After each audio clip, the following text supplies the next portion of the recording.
السلام عليكم ورحمة الله وبركاته، ازيكم يا اخوانا عاملين ايه؟ معلش بس انا عند مطار الشارقة هنا في موقف حصل عشان اوريك بس جدعنة المصريين والله، بالذات الناس الصعايدة الناس الجميلة اللي انا بحبها. بص، من بعد اسيوط كده الصعايدة كلهم رجالة وعلى عيننا وعلى راسنا.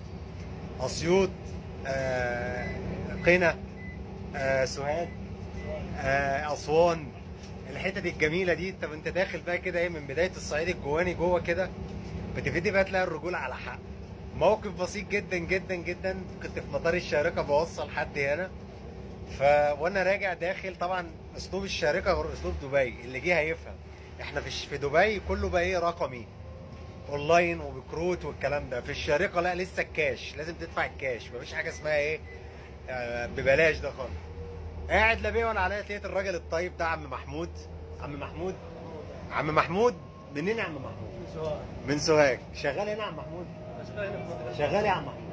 شغال في المنطقه الحره. عم محمود شغال في المنطقة الحرة، والله العظيم لا يعرفني ولا أعرفه.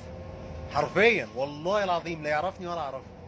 أنا أنا أنا معيش دلوقتي فلوس كاش، والراجل بص لي وبصيت له. طب أنا فقلت له السلام عليكم، حسيت إن في الخير كده، طلعته حلوة عم محمود.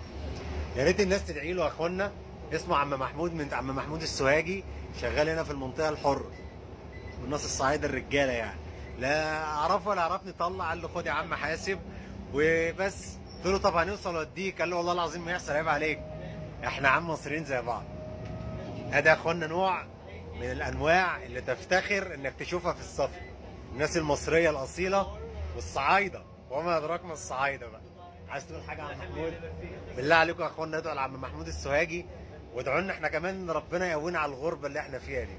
بس كده، حبيت احكي لكم موقف من ضمن المواقف اللي بيتحاكى بيها جدعنه المصريين. اشوفكم على خير، السلام عليكم ورحمه الله وبركاته.